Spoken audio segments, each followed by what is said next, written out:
Hello, and welcome to another Arizona Hip Historian Virtual Happy Hour Tour. I am Brenda Holt with AARP Arizona. We are the nation's largest nonprofit, nonpartisan organization that is dedicated to empowering people 50 and older to choose how they live as they age.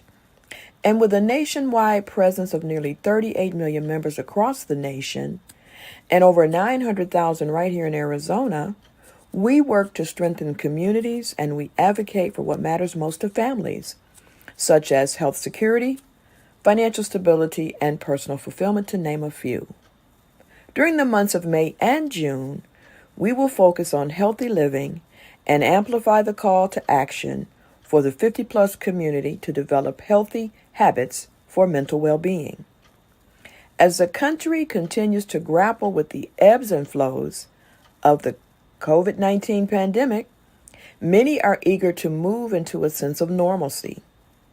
Many in the 50-plus community have developed coping mechanisms that show a strong sense of resiliency and the need to anchor themselves.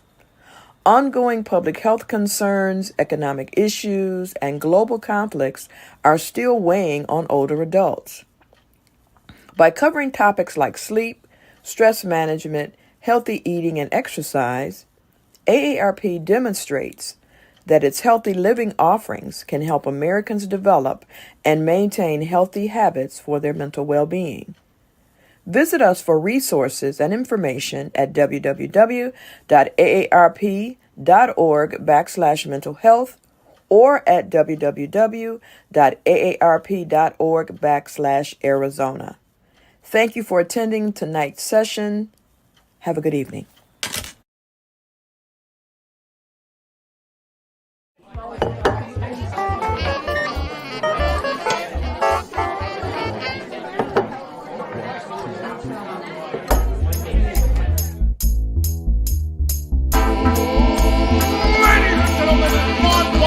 Folks, welcome to the show. Get ready to meet your host for the night, Arizona's very own hip historian himself, Marshall Shore. Hello and good evening, and oh my gosh, happy May 19th. So happy that you can join us here on Arizona History Happy Hour. Now, my name is Marshall Shore, and I will be your host this evening as we take a little jaunt through some Arizona history. Now, today being May 19th, so, back in 1890, on this day, the Arizona Republican published its very first issue. And then about 40 years later, it changed its name to the Arizona Republic, and it's still being published today. It is also National Devil's Food Cake Day. So, now is the chance where, well, not now, but after the show, run out, get yourself a slice of Devil's Food chocolate cake and enjoy. Now, I do it I would say the Southern way, where you put it in a bowl, you pour some milk on it. So that way at the end, then you have cake soup. Lots of people laugh at me for that, but it is also National May Ray Day, which is a chance where we get a chance to celebrate all the rays of sunshine that brighten our lives. It is also Malcolm X Day, which is also on his birthday and comes as a tribute to Malcolm X and the fight for African-American civil rights. It is also National Aperitif Day, and you'll see some of that coming up in just a moment. And that's really kind of a cocktail that's meant to boost your appetite without overwhelming whatever you're going to be enjoying. Now, it's also National Notebook Day. Now, I don't know if you're like me, but I love notebooks, but I tend to kind of lose them or get mixed up. And so I actually find a little virtual notebook seems to be better for me. But there you go. So there's a lot going on today. So what can you expect on this episode? Well, if this, we always have a little bit of trivia going on. We do From the Vault, which is typically something in plain sight. And some of you might know what's behind me. We'll talk about that in a little bit. We also do a little Arizona town, or some not so little, and a little bit of Arizona music history. And of course, there is a cocktail and always a super special guest. And tonight is no exception in that. Now, if this is your first time watching, you might wonder, who is that man and why is he on my screen? Well, about 22 years ago, I was working in Brooklyn in a Carnegie building, Carnegie Library, and decided it was time for a change. So I traded that for a 1950 library in South Phoenix. And there was this rich oral tradition of the community and how it had evolved. And so that was part of what got me doing exactly what I'm doing today. Now, when we got here, we promptly moved into a beautiful 1956 ranch that is still pretty much original. There's what my kitchen looks like today. All that buttercream yellow tile, appliances, and everything still works like a charm. Now, as soon as I got here, all I kept hearing about how there was no history. But I knew that wasn't true because every time I went somewhere, whether it was on a bike, in a car, on foot, it didn't matter. There were so many amazing people, places, and stories. And then there's that post-war boom that I think in a lot of ways kind of helped the Arizona that we all know and love, because so many GIs had come here as they were stationed, trained, or just passed through. They were coming back for a whole new way of life, and that they did find. Now, I'm also called the hip historian, and you might wonder, what does that really even mean? Well, that means I get to play with Arizona history. So in a couple of weeks, actually June 3rd, I'm going to be part of Burnarella, which is a Bisbee Arts takeover by a group of burners from all over the country. So we're going to be doing a walking tour around Bisbee and some other fun things. So it's going to be a great weekend to be in Bisbee. Also, a couple weeks ago, I did Ignite. And so next week, I should have the video to be able to share of my presentation that I did for Ignite. Coming up on Saturday, we are doing a Fountain Hills walk where we're going to meet up at 7:30 in front of the Mountain View Coffee Company. We're going to walk around that iconic fountain, and then we're going to end our evening going and having a couple beverages over at Bone House Brewery.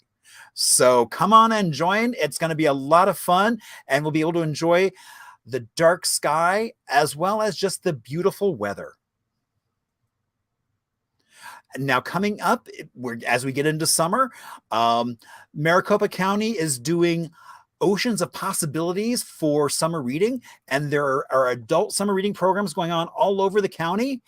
And so I'm going to be presenting in the next couple months Disney in Arizona, which has become one of my obsessions. I keep finding more and more Disney that has a connection to Arizona, as well as LGBTQ history in Arizona.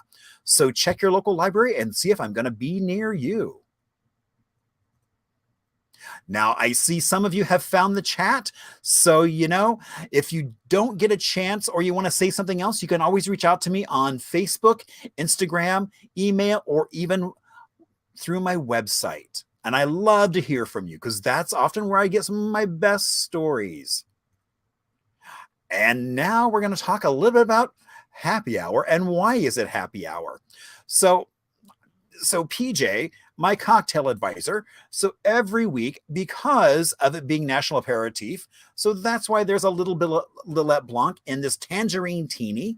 There is Grand Canyon Orange Blossom Vodka, a little bit of freshly squeezed tangerine juice, some Lillet Blanc, St. George Spiced Pear Liqueur, and 3 drops, not 4 nor 2, but 3 drops of orange blossom water.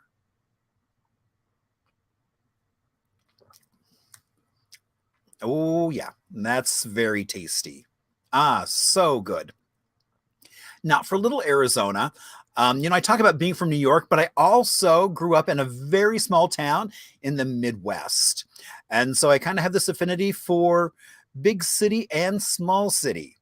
So tonight we're going to talk about Eloy, which is in Pinal County, has a little over 18,000 residents. And one of the things, it's like, so when you go there, what I thought was interesting about Eloy was it really is a town that was formed really by the train and stands for East Line of Yuma. So I thought that was really kind of cool that you've got that. Now, Picacho Peak itself has really seen prehistoric humans, Spanish explorers, gold miners on their way west, Mormon soldiers. And I would say probably one of the most notable things was a Civil War battle back on April 15th of 1862. It is the largest Civil War skirmish to happen in Arizona. And they do an reenactment every year. So that way you can watch people camping and living like they would have back in the 1860s. Now, Picacho State Park is there, and you can camp, you can hike, you can do all kinds of things there. You've got, there we go, some hiking. Now, maybe you want a little bit more excitement in your day. Eloy is also known as a place where you can jump out of a plane. You can go and they'll do the tandem where they attach somebody to your back. You go through this whole rigorous session of safety, and out of a plane you jump. Now, if that's too much, you can also do it just indoors, where they just have a big fan that blows you up. And so that's a lot of fun as well.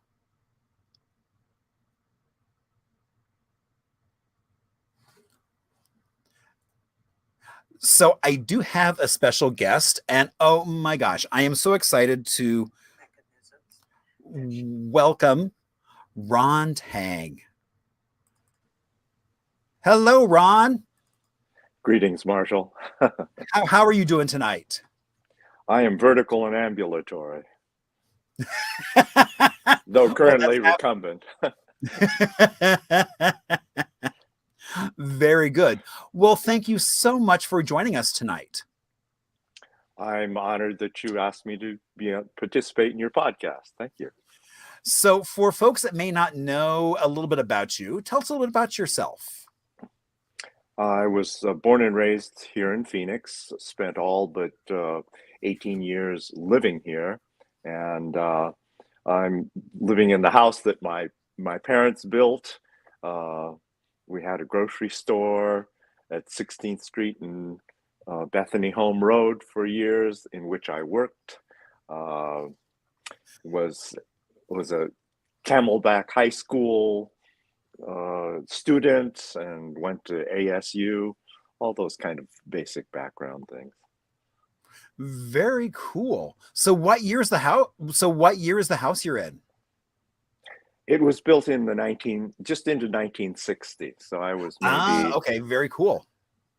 12 or 13 at the time. So, wow. It's neat to still live in the same home after all these years. Indeed. All right. So we're going to do some trivia. And so the way we do our trivia here is a little bit different than a lot of places do trivia, is we're going to go through the questions and answers, and then we will get a chance to explain and tell the story of those answers. And I think for me, that's where really the fun and kind of getting to know the background of those stories and answers really starts the fun. Now, you can either keep track in the chat session. You can keep track I had one friend who did it on his arm with a magic marker. Whatever you would like to do, you go right ahead and do. No, I mean, no one's going to say don't do that. So whatever floats your boat. So, all right. So our first trivia question is, Tang's Import had no stores in which state? Was it A, Colorado, B, California, C, Nevada, or D, Arizona? So while you're thinking about Tang's Imports, that iconic store, that I had people emailing me about today going, oh, are they going to talk about Tang's imports? I was like, yes, we're going to talk about Tang's imports. So, all right. So while you're trying to figure out which state they did not have a store in, we're going to move on to question 2. Which restaurant was not associated with the Tang family? Was it A, La Placita, B, Senor T's, C, Singhai Chop Suey House, or D, Nachos? So which restaurant was not associated with the Tang family? All right, question 3. Tang's Market had how many stores? Was it A, 1, B, 2, C, 3, or D, 4? All right. Question 4. Thomas Tang was not A, Vice Mayor of Phoenix, B, U.S. Ninth Circuit Court of Appeals judge, C, received an appointment from Jimmy Carter, or D, a successful restaurant owner? So which of those was Thomas Tang not? All right, question 5. Pearl Tang was the first Asian female doctor licensed in Arizona, B, an important local political figure, C, author of Chinese American fiction, or D, born and raised in Singapore? So while you're trying to think what Pearl Tang was, we're going to move on to question 6. A pioneer Chinese American newscaster on CBS in Phoenix. And who was that? Was it A, Connie Chung, B, Sammy Tong, C, Amy Tan, D, Sam Chu Lin? So which one of those do you think was a pioneer Chinese American newscaster right here on our very own CBS station? All right, question 7. John Sing Tang, AIA designed which high school? Was it Camelback? Was it Central? Was it Westwood? Or was it Girard? So which high school do you think John Sing Tang designed? Question 8. Which grocery store was next to Tang's Pharmacy at 16th Street and Bethany? A, Bilo Market, B, Sunbright, C, OK Market, or D, Homedale Food Market? All right, so which of those do you think was right next to Tang's Pharmacy on 16th Street and Bethany? All right, moving on to question 9. What classical music was used in the Reynolds aluminum commercial in the 50s? A, Franz Schubert March Military, B, Aaron Copland's Fanfare for the Common Man, C, Edward Algor and his fanfare. Oh, wait a minute. I messed up there. Or D, Ravel and Bolero. All right. So, and coming up to our very last question, which Chinese restaurant was located at 16th Street and Camelback? Was it A, Hong Kong? Was it B, Toy Shangri-La? Was it C, Tang's Cafe? Or D, China Doll? Well, while you are locking in your final answers, we're going to take a quick Arizona music break. And so since I thought we were doing some Chinese history, I thought about we should talk about the Purple Bamboo Ensemble, which is a University of Arizona Asian music club. Now, they were launched back in 1999 with the purpose of providing university students and local community with the opportunity to learn and experience Asian music and some of those amazing instruments. And I know they were just playing at a festival just a couple weeks ago. And it's like, darn, I wish I had known. That would have been fun to go down and listen to. All right. So now who's ready for some answers? All right. Are you ready, Ron? But of course. All right. So Tang's Imports had no store in which state? C, Nevada. So that means they had stores elsewhere. Yes, they were both Arizona. Certainly, we had two stores that I'm aware of. I helped to stock the store that was in Denver, Colorado, at the Cherry Creek Shopping Center at one time, and there was also one in Los Angeles area. Wow. That predated, of course, Pier 1 and Cost Plus, the current import I stores. mean, doing it well before anybody else was doing that same type of thing. Yeah, the interesting thing when I was working at Tang's Imports at 20th Street in Camelback, which was the town and country shopping center at the time, my father was one of the assistant managers, and I had worked there for several years. And there was one time when a church lady came in, and she was looking for some novelties for a church women's retreat or something like that. So she came in and bought several bags of Fat Fong's Filthy Fortunes that each one would have to open in turn and read out loud.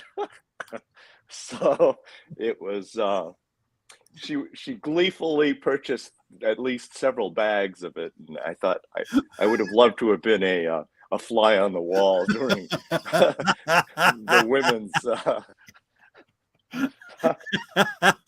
in the middle of it, basically a church retreat, having to say all kinds of racy comments on these little fortunes. Exactly. That would have been a hoot. So what other type of things did they carry in the store? I mean, because, you know, it's one of those stores that people talk about and they still miss it. Oh, indeed. They had a lot of Hawaiian themed stuff. They had, of course, the tiki lanterns, the Hawaiian muumuu skirts, and the plastic leis. They had incense. It predated the days of marijuana a little bit, and but they had all the incenses, patchouli, and the essences that you could have available. I remember when I was in college at ASU, I used some of the nets that just hang on the wall as decoration. So it was quite an interesting experience during the time I was there. I've had several cousins who were also employed with the Tangs. I'm better known as free labor. Well, it wasn't quite free labor. We weren't coolie labor, but we did receive a stipend. But I oftentimes got to take longer lunch hours because I was somehow related to the boss. Got to take advantage of these nepotistic opportunities, you know. Indeed. All right. So which restaurant was not associated with the Tang family? Oh, and Sing Hai Chop Suey House. Indeed. All of the others were somehow related to the Tang family. I worked at the La Placida, which was at 16th Street and Indian School for a number of years. There was also Senor T's, who the principal owner was also he who established Tang's Imports, Ben Tang. And the other one was Nachos, who was an uncle who was almost in Apache Junction, who had a Mexican restaurant. These were all Mexican restaurants. Well, which I thought was And kind of funny that they were all Mexican restaurants. I thought it was rather amusing. I was the greeter and a waiter at La Placita, so I would often we would have customers come into this Mexican restaurant and they were greeted by an Asian, and I would greet them in French or German and "Como talez-vous?" And really They, confuse them, thinking, "Wait a minute, where am I?" they would look around and say, what kind of restaurant is this?" Right? It's not the Heidelberg. Where did I wind up having? Where am I having dinner? So we had great fun with that. But I think the Mexican restaurants were an easier menu than the preparation work required for Chinese food. Ah, okay. Well, and Shanghai just closed down a couple years ago. Right, recently, correct, within the last few years, but that was one of the iconic restaurants that had been here in the valley for decades. Right. And I can't think of the family name, but they'd been here for decades as well. Indeed, they have. Huh. All right. So Tang's Market had how many stores? And it's 2. Yes, we had. There was the first one, which opened at Town and Country Shopping Center at 20th Street and Camelback, and then there was one in Tempe on Apache Avenue, which I also had a chance to work at for a while. So You just got around, didn't you? it was just prior to my college years, so being young, freewheeling, and having wheels, I could get around and make the circuits. Indeed. All right. So question 4. Thomas Tang was not. Oh, he was not a successful restaurant owner. He was not. He at one time was the vice mayor of the city of Phoenix. I don't recall exactly which years, but I think it was in the 60s. He was appointed as a U.S. Ninth Circuit Court Judge of Appeals, and I had the pleasure of encountering him one time in San Francisco, because that's where the circuit court is based, in San Francisco. Were you before him for professional reasons? No. Okay, just checking. Was under no legal prescription at that time. Other times, perhaps, but not for this one. And let's see, what was the third one? Was Jimmy Carter, the appointment. Oh, right. Jimmy Carter. Indeed, President Jimmy Carter had appointed him to that position in the U.S. Ninth Circuit Court. So he was not, to my knowledge, a successful restaurateur. All right. And then question 5. Pearl Tang was the first Asian female doctor licensed in Arizona. Indeed, she was. Had been instrumental in developing a number of programs through Maricopa County hospitals for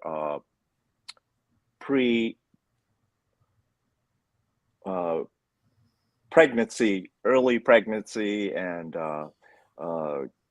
issues with minorities in the Phoenix area who were not being given the same advantages of, say, some of the other groups in the Phoenix area. So she had a lot to do with the prenatal. That was what it was. Prenatal for children and all. And she was also married to Judge Thomas Tang. So indeed, they were notable political and medical figures in the city of Phoenix in the 60s. Well, and the fact that she was really fighting for kind of equitable prenatal care and child care would have been really kind of cutting edge for that era. At the time, I think she had to deal with other issues. She got her license. It was either in Singapore or in China, and they were not. The state of Arizona was hesitant or reticent about licensing her to practice here in Arizona, but because of her husband, Judge Thomas Tang's influence, they amended the rule, and subsequently she was allowed to practice here in the Phoenix area. So, oh, wow. yeah. All right. So, a pioneer Chinese American newscaster on CBS in Phoenix was Sam Chu Lin. One time on a April Fool's broadcast, he did a midnight broadcast, and he wanted to see if anyone would notice. Who knows how many people were watching the midnight broadcast on CBS? So I wore a matching jacket, tie, and he first came in to the program and started. And then once they cut to the story, the next person shown was me. And of course, the old stereotype is you've seen one, you've seen them all, or you can't tell the players without a program. So we were curious as to whether or not anyone would notice, much less comment.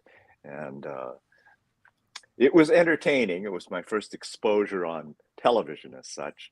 And we did get a call or a comment in inquiring as to whether or not I was his brother. So that was kind of. But he went on to go on national broadcasting, and then also with in California. He spent his later years in Los Angeles in California with the major networks doing. Oh, wow. Television. So he really was a pioneer of TV. I mean, being here in Phoenix and going national. Indeed, yes, he was one of the earlier successful Chinese American newscasters in America. Let's see, what was that I was thinking? He married a local girl from Mesa, and they moved out to California. But he was indeed quite successful as a newscaster in California for a number of years. When you said it was a midnight news show, and that would have been before, I mean, this whole thing of like CNN, this whole 24-hour news thing. So it's like news would have really been at like 6 o'clock, and that would have been it.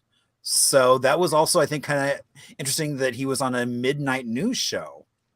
Right. I thought that was rather unusual. So, but there were the 6 o'clock, 9 o'clock, 10 o'clock newscasts, and then of course his was this particular newscast that came on with the later breaking news after at midnight. So right, it was quite interesting. It was during the 60s when the concept of red power, black power, yellow power was coming to the forefront in American consciousness. And he had invited me to participate and perhaps get involved in the newscast industry because they were welcoming other minorities at that time to broaden the perspective and horizons of other voices and faces on television, not just the majority populations at the time. Okay. So it was an interesting opportunity and a source of infinite regret on my part for not having followed through on. Well, that was my next question. I was like, so did you go on and do any? I mean, you had that one appearance. Did you show up on? Did you? So you didn't follow that up? No, not that particular thing. I'd gone on and participated in other things. I was involved in musical theater with a number of performances in Fountain Hills for one, and Okay. and I did have the opportunity to be the emperor in the Emperor's New Clothes on the Valley Youth Theater in downtown Phoenix. So Oh. my claim to fame, and you take the strokes where you can find them. So Indeed. All right. So our next question is John Sing Tang, AIA, designed which high school? And it was Central High, but he designed lots of buildings. yes, he did. I've learned more just in the last week or so of all of his designs and constructions, and he was at the time in the 50s and the 60s quite a Mhm. contemporary architect. So my children and a number of my cousins all attended Central High School and were students in the school that he had designed. So that was quite notable. Indeed. And he did some of my favorite buildings. I mean, that Helsing's restaurant. Oh, Oh my gosh, what a beautiful building. And so kind of that Googie moment. yes, I remember the having gone to Helsing's in the past. I am so jealous. By the time I got here, it was long gone.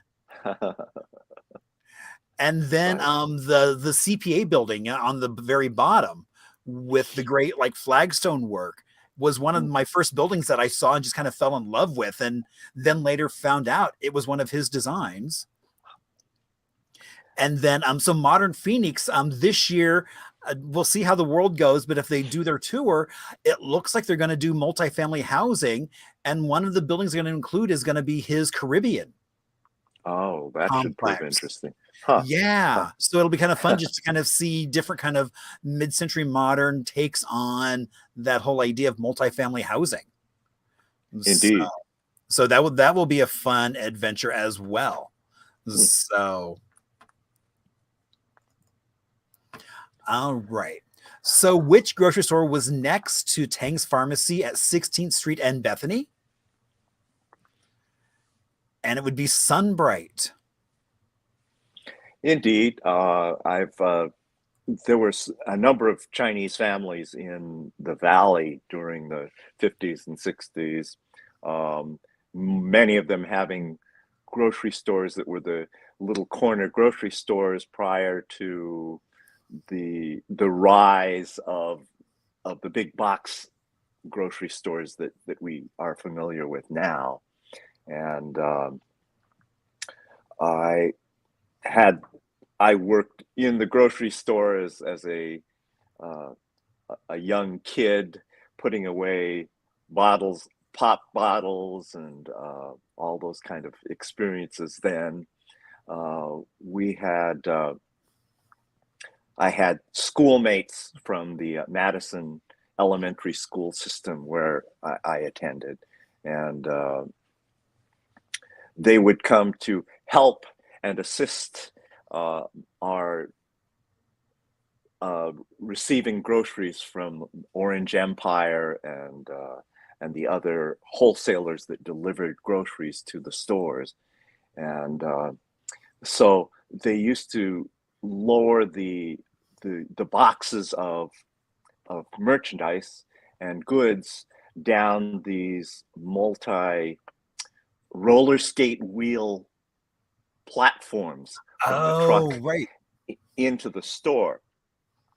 So with the kind assistance of various friends, because they got free bologna sandwiches and we could go to my uncle's grocery pharmacy right next door, Tang's Pharmacy, and grab armloads of comic books to read for hours while munching our bologna sandwiches in the back. And so as we would unload all of these boxes of merchandise, I was at the receiving end, and I would toss them to my colleagues, who would then stack them. Well, oftentimes I would get cases of dog food or canned food that were really heavy. So, of course, in trying to handle these, you would toss them to them, and the weight was definitely notable. So after receiving 4 or 5 of these same kind of boxes, a large box of Kleenex would come down. And I would receive it as if it were a virtual ton of bricks, and then toss it to my friends and colleagues, who all but threw it up over their heads upon receiving it, because they were expecting an ongoing ton of bricks to be received. And then it was like light as a feather. I was virtually as light as a feather by comparison. Well, and one of the things I love is that the current market that's there, they renamed that corner Sunbright Corner to kind of keep that story alive. I thought that was a nice gesture on the part of the new owners who purchased the property from us. So yeah, no, I love it when they continue the story and just kind of keep adding on to it instead of trying to erase history and start fresh.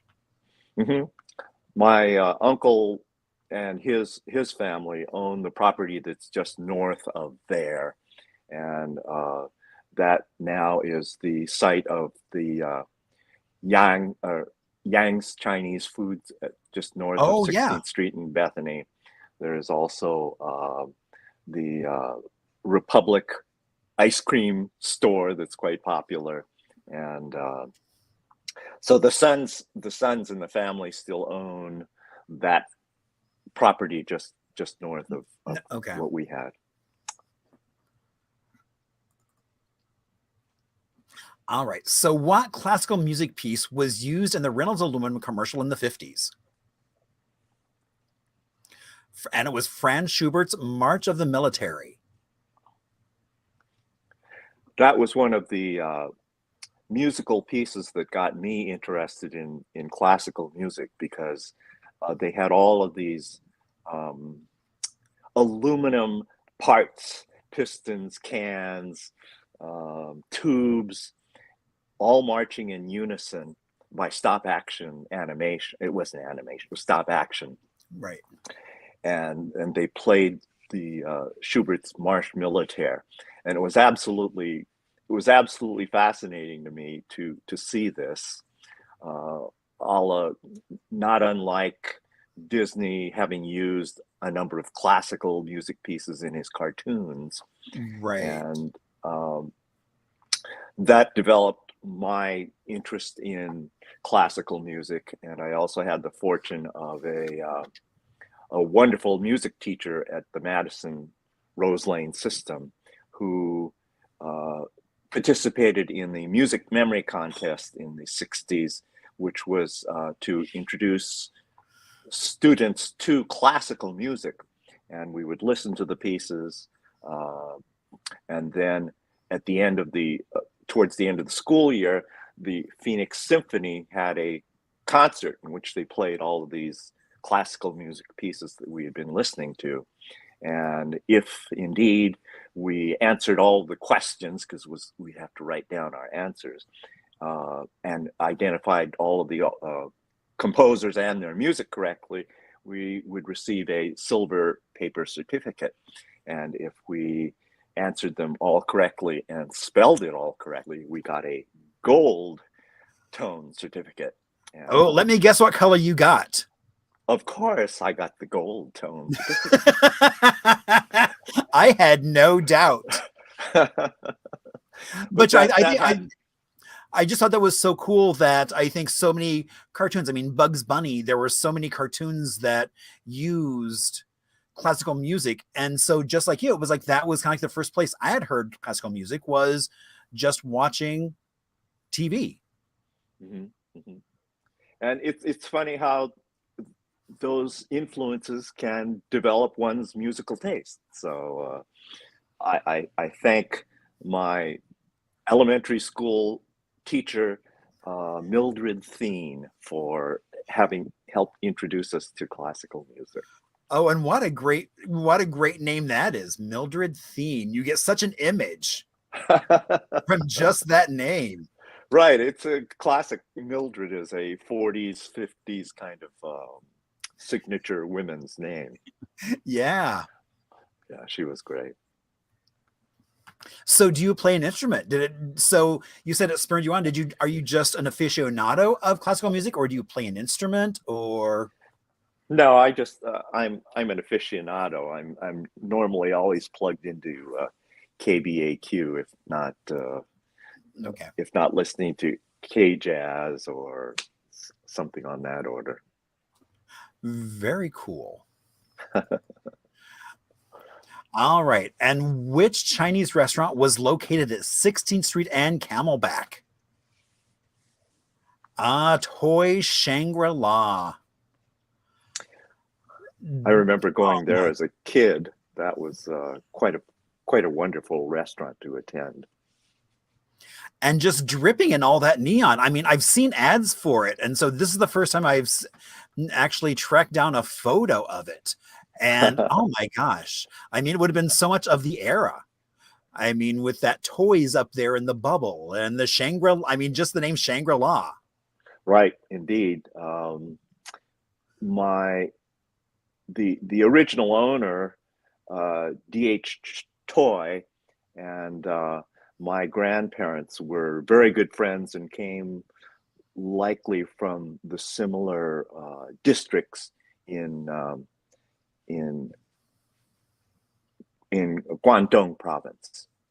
In before when they were younger, they were all living in the same general area of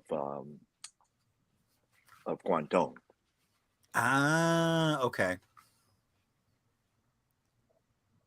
So, and and I just think it's so interesting that some of the other restaurants that were mentioned in the trivia, I mean, are just so people still reminisce about China Doll. Indeed, many banquets and receptions were held at China Doll. It was the largest Chinese restaurant in the Phoenix area for just years and years. They were the owners were ONG is their family name, but in looking into Chinese calligraphy as the characters are written, ONG and TANG are the same character. So we were related to them by virtue of name. It might be as far-fetched as Smith and Jones. Nevertheless, there was still some kind of a connection between the province in China and so many Chinese coming to Phoenix. Okay. Very cool. Now, I always like to kind of end trivia just by asking folks how they did, just to kind of get a landscape. But, I do want to. So basically, what we were talking about, a lot of the trivia was people working. So what did you do for fun?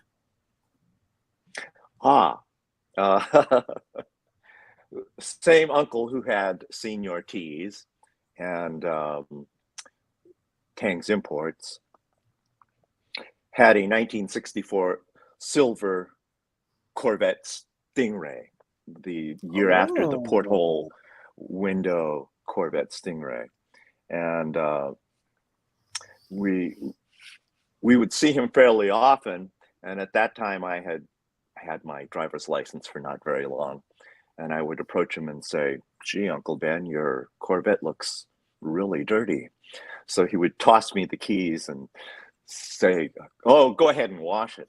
So I would go take it to the 25-cent car wash at the time. I don't think it had even gone to 35 or 50 cents then. So I would wash and clean off the car very quickly and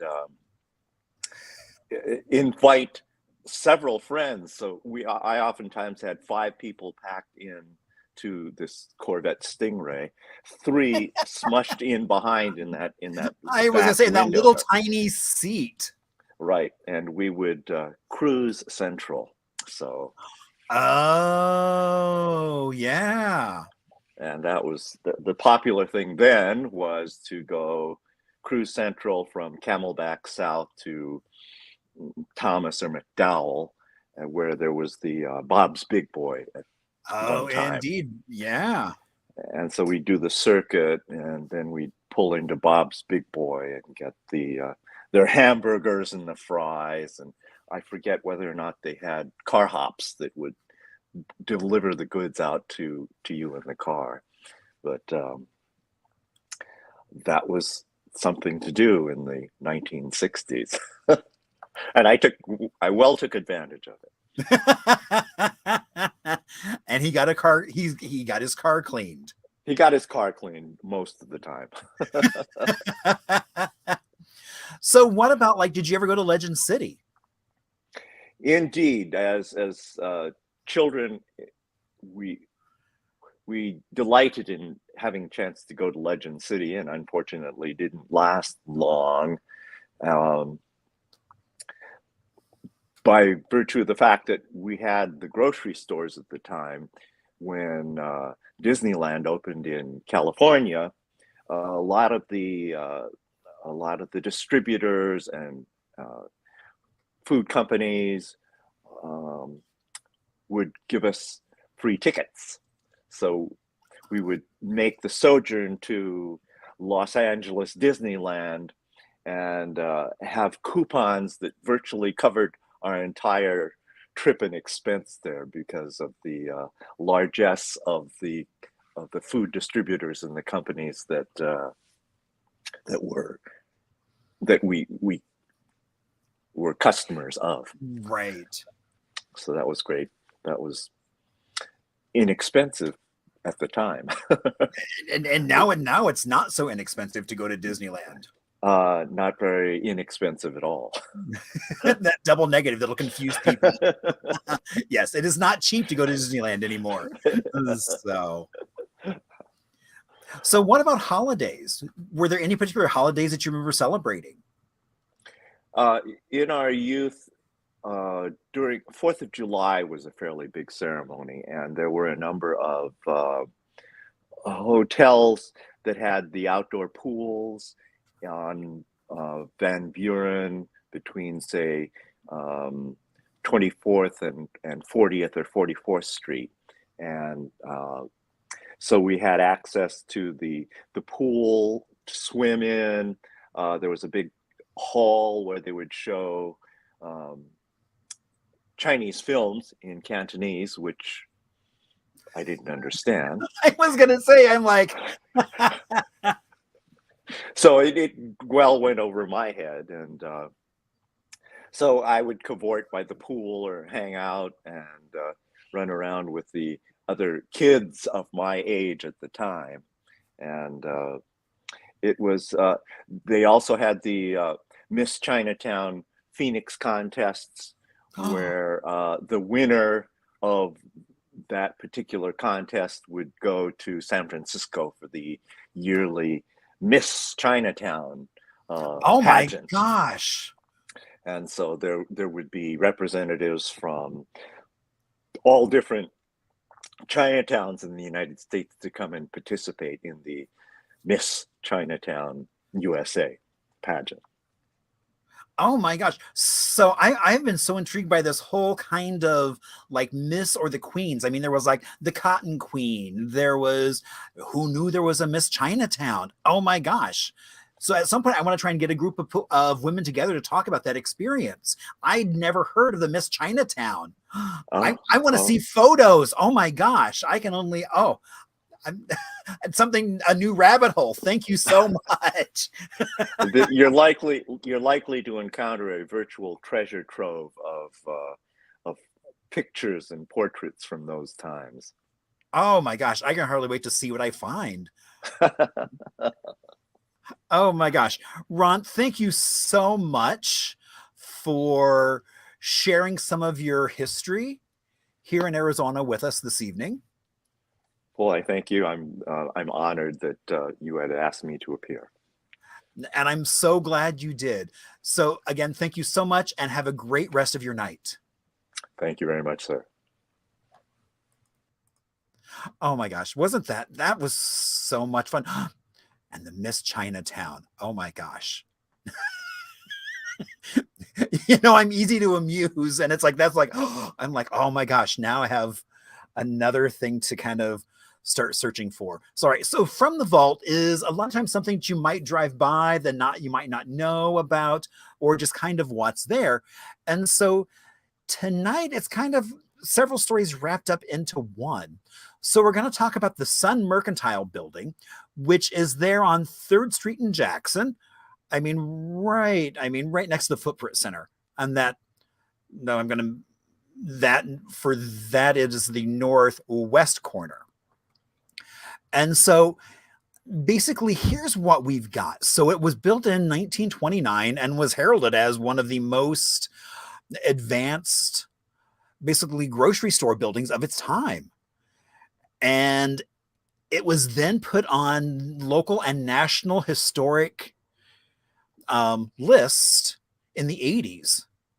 But then kind of in the 2000s, things went a little sideways and we almost lost this building. There was actually a proposal to do a building that would have grown up out of the middle of it, really leaving the facade of the building.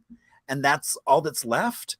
Preservationists and the Chinese community gathered and said that this is not what they wanted. The city council still approved the building.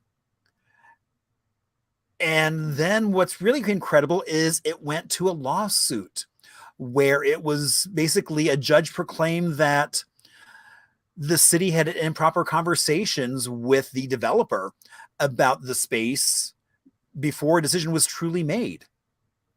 So, it's like, so for those folks, it's one of those things that now, as we try and preserve more and more buildings, that I thought it was interesting that the community had to bring a lawsuit in order to make that happen. Now, I'm going to go a little further because, okay, so basically that is Chinatown number 2.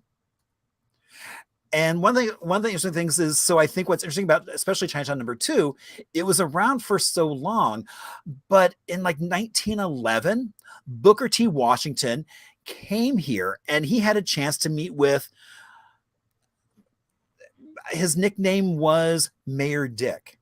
And so he was kind of the Chinese ambassador. He was kind of the liaison between the city, the government, the police. And so if a youth got in trouble, the first person they went to was Mayor Dick.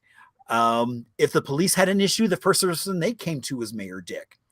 And so he was quite influential and quite important to the community. And that's why Booker T. Washington came to Phoenix and met with him, was really to talk about just kind of that and Phoenix. And so I think it's kind of amazing that this meeting took place. I was trying to find exactly where they met and didn't find it. If anyone out there knows, I would love to find out exactly where those two men sat and chatted about life, which would have been really interesting. Sadly, he did die. I think it was 76 in his mid 70s. And he got hit by a car. And he was so important to the community that there was all this kind of wrangling, and they kind of felt that nobody had the power, the personality, or the understanding of the various communities involved. And so from my understanding, he was never really replaced and just kind of left a hole in the community. So, and the only building that's left of that Chinatown number 2 is that Sun Mercantile building. Everything else has been leveled and is now a sports field. So glad that we still have that Sun Mercantile building. So now you'll see why I always suggest that you click on the share button if you're on Facebook, because we have so much fun with Arizona history and recounting some of those stories. So thank you all so much. Now, next week is my friend Jareth. Now, Jareth is with the Grand Canyon Sisters of Perpetual Indulgence. And so that's going to be a really fun show. as Jareth talks about the history of the Sisters Perpetual Indulgence, as well as some of the work they're doing here. And that's going to be a really fascinating show as well.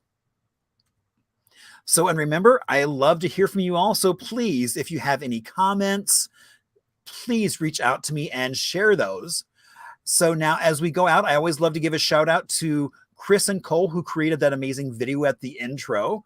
And always, cheers to PJ, my cocktail advisor, for the Tangerine Teeny. Always look forward to what he's going to concoct next. And so as we get ready to say goodnight, I will see you all back here next week, same bat time, same bat channel. But what I would like to do is I'm going to play a little bit of what I think may be what Ron was talking about, that stop motion with then the classical music in the background. So we're going to watch about a minute or so of that until they really kind of start just talking about how exciting aluminum is. But it's really beautifully done. So enjoy, everyone.